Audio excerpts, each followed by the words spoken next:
I'm Niles Reyes, and my guest on this episode is Kieara Hill. Kieara Hill serves as an associate at CBRE Philadelphia and focuses on office tenant advisory and corporate services primarily in the downtown area. Prior to CBRE, Ms. Hill was an assistant director at Savills, where she provided a wide range of tenant representation services. Kieara is very passionate about community involvement, and she currently serves on the board of Friends at Hockessin Colored School number 107 Incorporated. Additionally, Ms. Hill serves as the co-chair for University Relations at CoreNet Philadelphia. Kieara is a graduate at Temple University with a bachelor's in business administration and real estate and a minor in legal studies. I spoke with Kieara earlier, and here's what she had to say. Kieara, thank you so much for joining us here today. Thank you for having me. It's a pleasure. Thank you. Yeah, so let's go ahead and just jump right into it. So let's start all the way back to your roots. Where are you from? Where is your family from? Share a little bit about that with us. Got it. So my mother was born and raised in Chicago, Illinois. My father is from Albany, New York. Awesome. And my grandparents raised my father in Albany, New York. My grandmother was a teacher. My grandfather was an author and a doctor as well. And that foundation alone created a really good pathway for me to care about my education. Education was always the heart of everything that we did. My parents met at Howard Law School. They are both alumni of Howard Law, and they then moved to Plainfield, New Jersey, where I was born and raised. And I was born and raised there, like I said, and then it was just an experience being raised by lawyers. Everything was very contractual. I had contracts for everything down to all of my pets to school. Okay. No, that's awesome. Thank you so much for sharing that. That's cool. And I find that a lot when people are raised by educators, they take education very serious. Very serious. Very serious. So I'm not surprised. So let's dig into that a little bit about your family dynamics. Do you have any brothers and sisters? I do. I have one sister. She is older than me, and she is an academic advisor at Montclair State University. And she's also an alumni of FAMU. Wow. Okay. Yes. So you got some HBCU love there. Yes. I appreciate that. Yeah. I'm actually, I don't know if you know this, but I graduated from North Carolina A&T. So definitely always, ready to support HBCUs, and always a pleasure to hear people being successful after attending HBCU. Yes. So you have one sister. Any brothers? Nope, just it. That's it. And cool. And your grandparents, they still live in New Jersey? No, they're actually both passed on. Oh, My grandmother passed away a few years ago, but they were, like I said, extremely pivotal in all of our educational endeavors, and very proud of my sister and I. Oh, I can't imagine. So, all right, so we'll go ahead and move on. Speaking of education, we'll just go ahead and jump into where you went to school. Got it. So I went to Catholic school. I'll rewind. I went to a college preparatory Catholic school in New Jersey growing up, and that foundation also put us on a different track when looking at schools, and I was more analytical in the way that I made my college decision. So when I was looking at schools, I've been in love with real estate since I was a kid, so I knew that's what I wanted to do. Wow. And so I specifically targeted schools with real estate programs that I thought would be close enough to cities that I wanted to work in. And growing up in New Jersey, we were always close to New York, so it was like, I don't really know if I want to do New York real estate. So Philadelphia was the happy medium. I'm only an hour and a half away from home. So that was my plan, and then I toured the school, and I loved it, and I was always straight to the point. So I toured just the business school because I thought I didn't need to see anything else. So I was like, I'm just going to tour the business school. And I had a meeting accidentally with admissions, which was just like a one-on-one meeting that I set up, thought I was setting up a tour. And there was a wonderful woman that helped me throughout my entire process, and getting my parents on board to having me in an urban area because I'm from the suburbs. So it was like a whole process. I have email threads called Kiara's Journey to Temple because we were trying to campaign my parents to getting me to go. So it was an experience, but really happy I attended there. And with your parents having attended HBCU, did they try to steer you in that direction as well, or they were very supportive and just said, hey, Temple's a great school? Yeah, so they were very supportive, and I will say, since my sister is older than me and she did graduate from FAMU, it was one of my options, and I did apply to Howard, but they, some of the HBCUs didn't have real estate programs that I was looking for. So that's really what it came down to. But I did look, obviously, and it was encouraged, but I think, unfortunately, maybe for grad school. No, that's fine. I mean, I'm like I said, I went to HBCU, but I love Temple. I mean, Yes. I'm proud Philadelphian, and so my sister went to Temple, and when she was trying to decide what schools she wanted to go to, she was stuck between Rutgers and Temple. Oh, okay. And I said, go to Temple. It's kind of like the same thing. It's right down the street. It's close to home. And plus, I kind of wanted to keep an eye on her, just being a bigger brother. But she ended up going to Rutgers. So I lost out on that battle. And then she kind of missed home. And she wanted to be closer to family and friends. And she did like Temple's business school. Yes. What is her business school called, by the way? Fox School of Business. Right, exactly. Yes. She really was compelled to attend that school, and then she transferred into Temple and graduated a degree in finance, and then got a job at Deloitte. So Got it. I'm a big supporter of TU. Yes. And speaking of TU, they got some big news. If you want to go ahead and share what the news is. Yeah, so we have a new president-elect who is an African-American man. He was born and raised in Philadelphia. And I think that is going to be extremely exciting for the surrounding community to feel support and to feel seen by Temple and bridge the gap between Temple and the surrounding North Philadelphia community. So I think that'll be extremely important for the community and also for the students to see leadership who looks like them and looks like the community. Yeah, definitely. And for those that don't know, Temple is located in North Philadelphia. Yes. And you're right, there's been a lot of tensions between the community and the school because there's been so much development in the area. And to the point where you don't even recognize some of the neighborhoods anymore. And that's something that people wouldn't have thought was going to happen 20, 30 years ago. Well, it's happening now at a very accelerated rate. Yes. So there's a lot of tensions. And if the school wants to be located in the middle of an urban setting, they need to have great relationships with the community. Yes. And to my point, for instance, football fields, right? So Temple wanted to, or had plans to build a football stadium in the middle of North Philadelphia. Like, how is that going to happen? There's not any other sites in the city that you can have your own stadium. And that's something that I have to figure out. But outside of that stadium, there's also these dorms going up, and a lot of investors are coming in and buying out these properties. And it's really doing a disservice to people in the community that they're not connecting with, and it's also affecting black wealth and widening the gap, because a lot of those homeowners are African American. So anyway, just to stay on track with this interview, the president's name is Dr. Jason Wingard, and so I'm really looking forward to see what he does in the future. And first black president in 137 years, so that's amazing. So going on with Temple University, so you got into their business school, you started studying real estate. Did you minor anything else? Yes, I was a real estate major, legal studies minor, 4 real estate majors, which had an emphasis on contract law. Which, as you know, is extremely important, and I didn't want to go to law school, but I still understood that I was going to have to read a lot of contracts and leases in our field. And so I thought that it would be useful, and it has been. That's amazing. Like, I wish I had that insight when I was your age, because I'm trying to read those leases now, and get with my job, get comfortable and familiar with the loan applications and the negotiation when we're financing properties, and it's a lot if you don't have that familiarity. So for anybody that's wanting to get into the industry, yes, taking legal classes is very important, as well as the financial classes, as well as marketing, but you also want to take a class or two in legal studies as well, especially contract law, to your point. So, so that's great.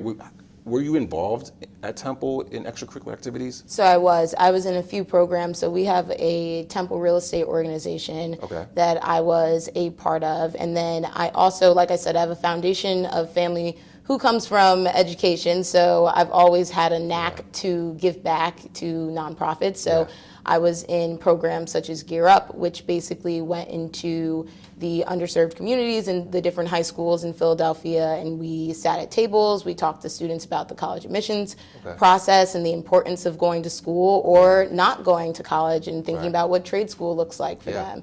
And then some of my other members that volunteered with me would sit in the classrooms, like the ESL classrooms, and help out the students with their English and just learning the foundational things that you need for school. So I did a lot of that. But most of the time in school, I was interning and or working in any type of real estate position I could find. So that's where most of my time was spent while in school. Right, and so, this is one of the reasons why I really wanted to have you in this interview, because not many people have that type of foresight to start off in real estate so early and are having to pick it up so much later in their life. For instance, I'll use me as an example.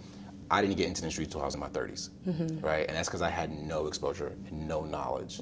And that's because outside of residential real estate, which everybody's kind of familiar, or pretty familiar with, commercial real estate is under the radar and has been staying that way for a very long period of time. That's because it's mainly based on a lot of relationships. And then the commercial real estate companies don't really attend career fairs at schools, et cetera.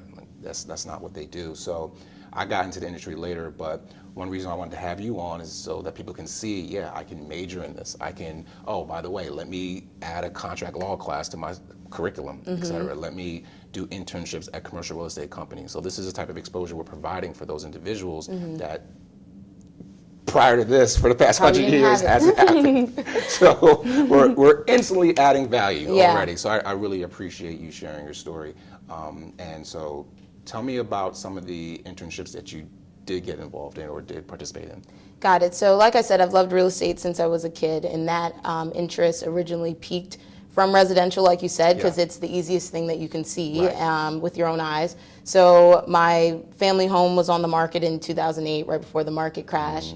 And my mother and I would go to open houses every weekend. And our house never sold, but we kept on going to open houses from 5th grade to senior year. And I had tons of mentors through that would say, Kieara, we've watched you grow up in these homes and you never move. But my favorite thing to do used to be to sit outside and determine the value of the home based off what I knew about the school district, the local government, just like things like that. And so I had a mentor who said, she worked at Keller Williams, she said, I think you like this for other people, but it's fine for me because I'm here in New Jersey, but you're about to go to school, you need to do something bigger.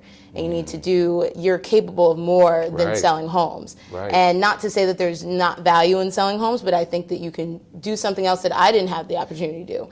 So I had my father's friend worked at CRE, which is a medical supplies company. And their tenant rep was Avison Young. So I got connected when I was still in high school, and I was like, well, please let me intern with you before I go to school. He said, Kieara, if you go to school for a year, if you still like real estate, come back, I'll hire you. So I was like, okay, I went to school for a year, came back, he hired me. And I was originally a marketing major because I was like, I think I just want to make presentations. It's a more steady job. I went to Avison Young, did marketing, and I was like, I don't think I want to do this. It wasn't for me. And so I moved on, and then the next summer I was at Cushman & Wakefield doing landlord representation. And that was one of the first summers that they started hiring students that didn't go to Ivy Leagues. And so it was very different. I believe there was only 3 to 5 black people in our office in that program in New York, and there was 40 interns. And I interned with a woman, her name was Tara Stakem, and she was extremely adamant about having women in the program and having her own interns. So my other co-intern was a rising freshman in college, and we worked with Tara, and watching her work and watching a woman that powerful have command over a room like that was a amazing experience. And we got to stay longer hours than the other interns and do different tours and things like that. So it was a great experience. Then after that, I thought I wanted to do valuation. Like I said, my original love came from assessing value, and then I had a position lined up in Cushman & Wakefield's East Rutherford office that had fell through for that next summer. Stumbled upon Savills, and I didn't know much about tenant rep other than the fact that it was the opposing side of what I was doing at Cushman & Wakefield.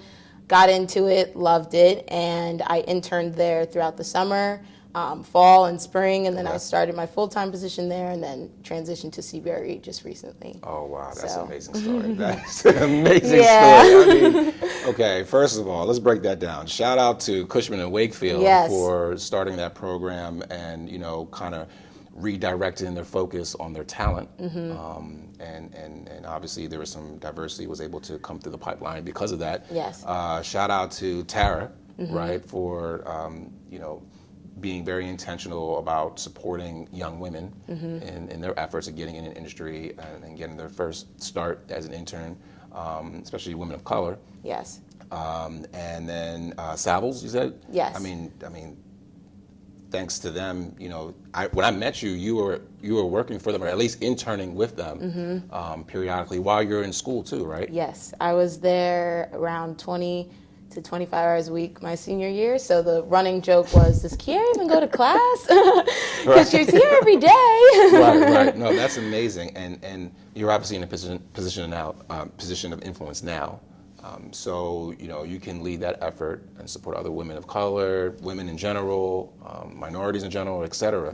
So it takes that type of structured program and intention to help bring people like yourself through the pipeline. Like, that's how you get the diversity. You get to kind of lay off, the kids who kind of have had that network and that pipeline for generations, and kind of redirect into people that may not have had that and come from public schools, but they're just as good, if not sometimes better. Yep. And if not better, I could definitely assure you they're hungrier. Yep. Right. So, and that's you're a product of that, obviously. Yep. Right. It's a different work ethic. Yeah, it's a different work ethic, right? So that sounds great. All right, so let's switch gears a little bit, and okay, so since we're on recruiting, we'll stay there, and let's talk about how you and I met. Yes. All right, then. So tell everybody how we met. So Niles and I met at a CBRE Black History Month event back in 2019 now. And I, like I said, was at Savills at the time, and I heard about the event, and I was like, oh, this is really cool. You think I can go downstairs? And, at the time we had a client that was also going to be at the event, and I was like, oh, do you see if you can get me on the invite list? And so I went to the event, and as you know, I was just there to network and poke around, and Niles the next day had actually reached out to me and said, hey, I saw you at the event. Do you want to talk more? And I was like, I already have a position. And at the time, that was what I was sticking with. Yeah. And, but that event alone, just seeing all the other Black faces in the room, the other Black professionals in real estate, the other students that, to my knowledge, at Temple, I had friends, but I was one of the only Black girls there, so I, don't get to see other Black students interested in real estate that often. So that was a good experience for that, just to see the students at the other HBCUs in the area that I didn't even know, like I said, were interested in real estate because I didn't think that they had programs. So that is how we met, and we've stayed in touch ever since, and you've been such a help to me. Yeah. So can you plug that client's name? Can you share that client's name? That you reached out to, the lady that you reached out to said, hey, can you get me on this list? Oh, so I reached out to our client from Jefferson. I reached out to Dominique. Yes. And so I said, Dominique, can you get me on this list? And can you tell them who Dominique is? Dominique is the vice president of real estate at Jefferson, and she handles their real estate portfolio. Yes. And at the time, she was just transitioning to that role from the city. So I had known her from the city, from a Temple real estate symposium. And so I was like, oh, I already know Dominique. Can you just email her and ask if I can get on the list, because the registrations were closed. And I was like, but it's just downstairs. So she got me on the list, and I was able to attend. Yeah, exactly. And I wanted you to share that because I want people to understand that. Well, first let me back up. So Dominique hit me up via text. And she said, hey, because we had already closed out or we were about to close out the registration list. and she hit me up directly and said, "Hey, can we get Kieara on the list?" I have a student, and I never met you. Yeah. And obviously Dominique was one of my guest speakers or my panelist speakers. So I said, sure, of course, the more the merrier in this case. And so we added you to the list. And what I want the audience to understand is you have to have that network and that connection. Yeah. Like, diversity recruiting just doesn't happen because you have these feelings and you are now woke and you watch a couple YouTube videos and it's okay, now I want to hunt down these individuals and this talent. No, you have to be plugged into the diverse talent pool already or diverse professionals already because they have the connections to somebody like you, which obviously I didn't have at the time, although we were in the same city and just a couple miles away from each other. Same building. Same building, right, yeah. So Savills is in the same building as CBRE. Yeah. I don't think I've ever seen you going into that building. So no, I definitely put you on the list. That was easy. And you came to the event and we had a great time. So another thing I want to add on to that is you mentioned you already had a role. You were already interning at your former employer. Yep. And so here's another thing when it comes to recruiting and any kind of talent, not just diversity, any kind of talent, the follow-up, right? So I followed up with you, right? So got your resume, followed up with you, and we had lunch. Yep. I took you out to lunch, took you to the office. It was easy because we shared the same building, but if you were across the city, I would have met you somewhere across the city, right? So I recognized instantly your enthusiasm at the event, you were networking with everybody, as well as after seeing your resume and saw that you had some internship experience, as well as you're a Temple alum or a Temple alum, I had to at least meet you. And I already saw you had the role or had the job. And that's fine. I always tell people that contact me, some executives contact me about the recruiting efforts.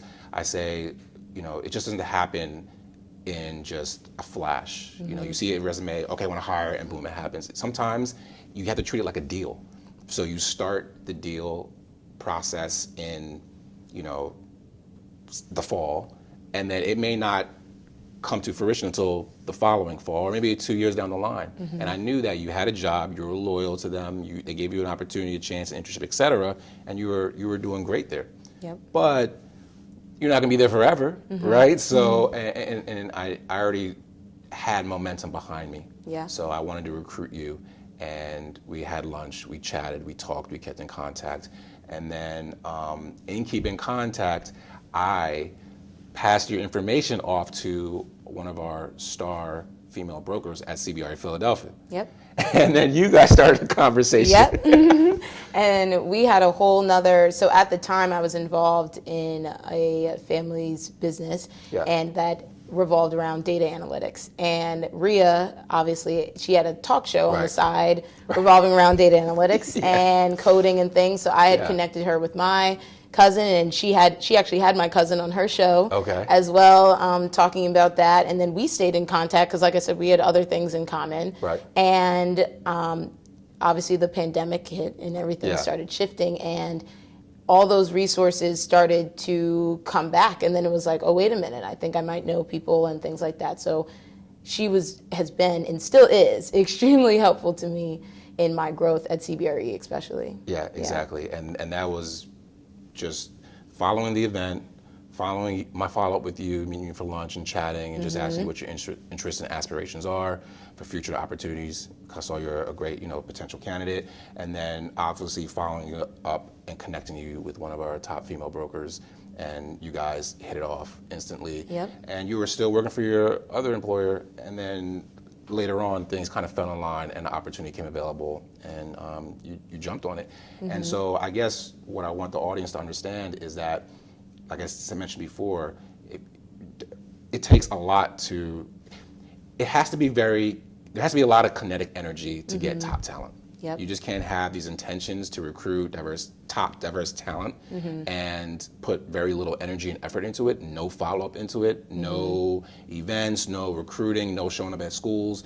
If you don't put in that type of effort, you're not going to get the results you want. And that's pretty much for anything in life. And like I said before, you have to treat it like a deal. And I treated you, I hate to say this, but I treated our relationship early on like a transaction. Like I Yep. had to close on getting you in, and I knew the different people to put you in front of, and the relations that would help. And even if it was 2 years later, 3 years later, that was fine. Like, Yeah. I had to build a pipeline, and you were one of my first candidates in that pipeline. And I guess probably like a year later how long did it take? So that was 2019. Okay. I started January 2021, so almost 2 full years Yeah, later. yeah. So, Yep. So it took. but now CBRE Philadelphia has like one of the top talents. Let's forget color, just talents Thank in the you. city from Temple U. Thank you. You can't have a better candidate or broker like yourself, right? Thank Just you. starting out. Hey, thank you so much for tuning in. We have a brief announcement giving you, the viewers, an opportunity to support this program. If you've enjoyed this type of content, which highlights the achievements of a diverse set of professionals, you can support by clicking on one of the payment app links in the description below. I'm a black man with a plan who teamed up with another skilled brother and his wife, and we've decided that there's not enough stories being shared of successful and progressive diverse individuals. For instance, if you haven't caught on already, I'm from Philly, and if you're from Philly too, see if you can answer these 3 questions. Who is the most popular black actor from Philly? Okay, who is the most successful and well-known rapper to recently come out of the city of Philadelphia? Last one. Who is the most famous and highest paid comedian to come out of Philly? Now, you didn't even have to be from the city of brotherly love to know the answer to those questions, because anyone that's been paying attention to the American culture for the past decade knows who these fine gentlemen are. And it's a testament to the talent in the city I call home. Now look, I'm not trying to name drop, although I just did, but it helps provide context for the next set of questions. Check this out. Can you name one minority individual from the city of Philadelphia who has served or currently serving as a chairman or CEO of a Fortune 500 company? Who is the most successful minority banker, venture capitalist, and or entrepreneur to come out of Philly? Currently, who is considered one of the most distinguished minority educators, lawyers, accountants, doctors, or my personal favorite, commercial real estate developer in the city of Philadelphia? Don't know? Well, I don't know either, but I'm on a mission to find these individuals, interview them, and ensure that we all know who's who going forward. Okay, now that you get my drift, here's your opportunity to support the ongoing efforts to highlight a diverse set of professionals and to inspire the next generation. Eventually, we're looking to go across the country to speak with you or someone you know at the top of their game in their respective industry and has significant community involvement. Please contact me on LinkedIn right now. Remember to like, subscribe, and turn on your notifications for the latest videos on this channel. Thank you, and enjoy the rest of the video. So that gives a good segue into brokerage. And tell us a little bit about what you do at CBRE Philadelphia right now. So right now, my partner's name is Les Haggett. I should mention him. Shout out to Les. And Rhea introduced me to Les, and from day one, we've been very much on the same page. And I remember when I met him, I said, I don't want to work with anyone or any firm that started caring about my people just because you saw us murdered on television. And that is who I want to work with. Yeah, right? That's another thing. Yeah. And I was very bold and intentional in the types of connections going forward that I was making, because I was like, this is Kieara Hill. You're going to know who I am. I'm upfront, I'm direct, and that's what it's going to be. And since that day, we have been rocking and rolling, making connections and working together, and we both love nonprofits. So a lot of our work that we're doing right now, one of our clients, Caring People Alliance, that Les was working with prior to when I came over, and I jumped on some of their assignments. So they act as kind of like a intermediary between like government assistance and child care and senior care. So we just help them find their administrative offices. He's also helped them find different community centers and things like that. So what I like about my role right now is that it's not, even though we're tenant representation, we do office tenant rep, mostly downtown. That's our bread and butter, but we still get to do a lot of community work just because of those organizations that he's involved with, such as Ed Snyder Youth Hockey Foundation, Alex's Lemonade Stand. So just different organizations that I've had the pleasure of continuously working on their accounts. He also has one portfolio client that I've been learning how to manage and have been going through all of those leases and tracking critical dates and just being on top of those transactions as well as doing one as well. So it's been kind of like drinking from a fire hose of information, and I think what CBRE has been able to give me is a network for my clients of other people that just aren't brokers, and so it allows me to interact with other service lines and things like that and learn from them as well. So that's a little bit about what I do on the day-to-day, and then as well as business development, working on existing client needs and just things of that nature. Yeah, no, that's awesome. Thank you so much for sharing that. And you know, you being in the role you are in right now is not only amazing, but it definitely sets a precedent for, you know, young women at Temple, Drexel, any of the schools in the Philadelphia area. Shoot, this thing can be seen by anybody across the country. So anybody looking to get in, how do I get in? What is tenant rep? What does that entail, et cetera. Seeing you definitely kind of helps give them a push, and that's why we're here to share your story. So let's pivot into nonprofits. Let's talk about some of the stuff that you're involved in, particularly in Delaware. Got it. So I am on the board of the Friends of Hockessin Colored School. Wait, hold on. So you're already on a board? I'm on 2 boards, actually. Okay. I got to step it up a little bit. I'm not on any boards, but So, all right. yes, cool. I'm on the board of the Friends of Hockessin Colored School Awesome. number 107, which was one of the 5 schools included in the Brown versus Board of Education case that brought down the segregation of schools. Yes. And I originally got involved in that project because my professor, David Wilk at Temple, had been involved with the school, the Friends of Hockessin School, the Friends of HCS, so that's the shortened version. So they actually saved the school from a sheriff's sale. And, you know, their original goal was that we don't want this to just become, you know, a plot of land that someone bulldozes over and forgets about the history that happened here. So I originally heard about the school when I was still in school. I was a senior, and we had a lot of freedom over what we wanted to do our capstone project on in our real estate program. And my professor had mentioned the school and the redevelopment efforts to turn it into a diversity, equity, and inclusion training center for the local students in Delaware, and also for people in our region to know that there's a historical landmark so close. And so how I took that project was, I was like, well, can I do it on the school? And I talked about the different redevelopment efforts that we could do, the history of the education system in this country and how it has been lacking in terms of students of color, and the importance of a center like this and what can be taught there using what was done there. And so because of all that efforts, I made our original beta website that we were working off of all summer.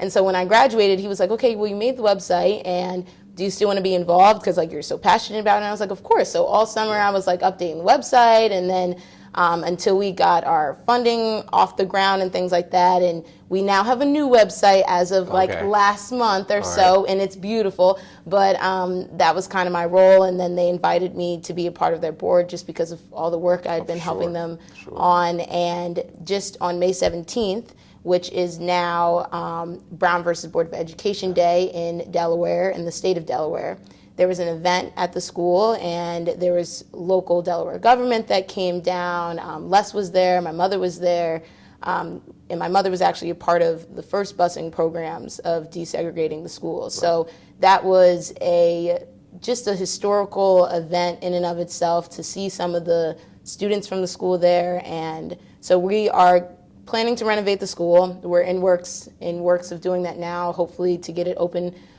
so that the students that used to walk through those doors can also see it again in a different light than what they're used to. Right. Oh, that's amazing. Yeah. That's awesome. That's awesome. And you're on another board as well? Yeah, so I'm Talk about that. So I'm also on the board of CoreNet, which I'm sure you're familiar with. CoreNet, the global real estate nonprofit. And so I serve as co-chair of university relations, which basically I act as the liaison between CoreNet and the local universities.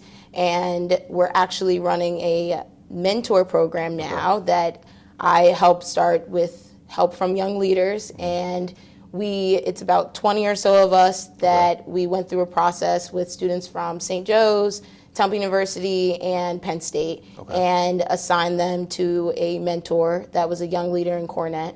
And we have been, my mentor's name is Sophia, and she's currently a student at Temple.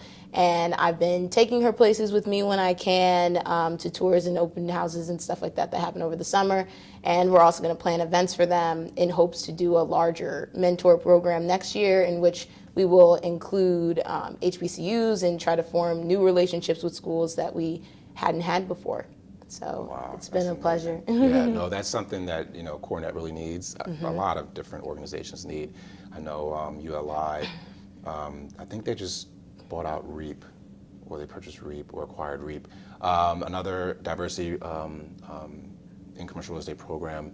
And so, yeah, CoreNet and other organizations definitely need a liaison, somebody that understands the culture, somebody that has the background like yourself, and somebody that's just an overachiever and is just going to get it done. It has a bright, burgeoning career future in the industry. So I'm glad they have you a part of that. Yeah. They're lucky to have you.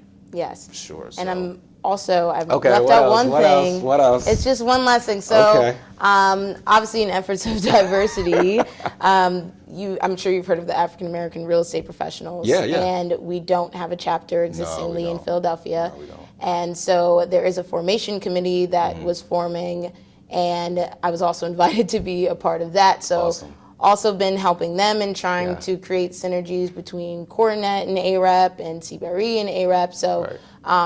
I'm also involved in that. So That's awesome. I'm sure you'll be hearing about that soon. No, thank you so much for all that background. So let's shift gears a little bit. Let's go into diversity in the industry. Have you ever experienced any tensions?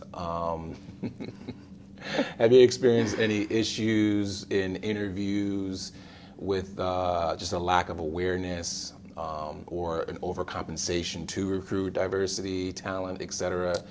Any awkwardness in any of your experiences? So if I said no, I'd be lying.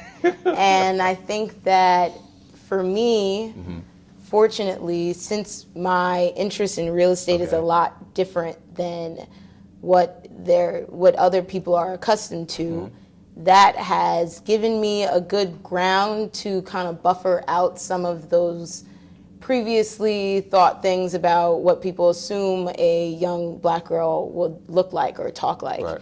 And I think that in those processes that I've received any pushback, it was mostly due to shock, and if anything, it was more of the aftermath of where do we find people like you, which can equally be as offensive in a way. Right. So it's kind of it's been different, but I will say that in each of my hiring processes, I was always on the cusp of change, and I think that cusp of change allowed people to be more open and accepting towards me. Right. But I will say that is very siloed and very much so towards me, because I have counterparts and classmates who have not had the same experiences. So I think that fortunately my resume kind of puts a block, because there's not much you can think, because obviously I've been at several places. But I will say that once I get in these positions or previous positions, there will always be thoughts of, is she only here because she's a diversity hire? Is she only here because she's a black girl? Who does she know? How did you get here? So I will say that I have received a little bit of kind of like the how did she get here, not definitely. How did, less of the steps to get there, more so the aftermath of actually being in the space. Right, definitely. So that's what I would say. And just by hearing your story, I'm sure people can understand that you are top talent. Cut out the diversity, just top talent. Period. Thank you. And so, unfortunately, no matter how you present, as though we always try to present very well, right? Because there's stigmas behind that as well. There's still always going to be questions and doubts, and that's something that we live with. But you are breaking through those. You've already broke through those barriers, and people just have to see you for your work ethic and the things that follow. And people will be reading about you in the papers, et cetera, in the future. So this is just a chance for them to get to know you before that happens. Yes. So anyway, so we'll go ahead and just try to go through a quick rapid fire of questions to kind of round out or end the conversation or interview. So tell me, what books are you reading? What hobbies did you pick up during quarantine? And who are your most influential people in your life? Okay, so I'll start backwards as most influential Okay. people in my life. I would say my parents. Okay. Because, like I said, I was raised very contractually, very strategic. So because of them, I've always been very calculated. Like I said, when I was applying to school, I knew exactly what I wanted to do. Right. I had the floor plans of Morgan Hall to figure out which dorm, either 3, 5, or 7, faced the city and had blue walls. Like Right. I've always been like very calculated in everything that I do, Right. and that comes from watching them work. Okay, And awesome. so I would say that's the most influential people in my life. Yeah. Hobbies that I picked up during quarantine, I will say that I've been doing I feel like a lot of cleaning. I do more cleaning now. Right. Didn't really pick up any new hobbies per se. Okay. Than I think just being easier on myself. That doesn't really sound like a hobby, but I think that because I've always run, my hobby has been like actually taking time to like pause and making Right. sure that I actually do things for myself.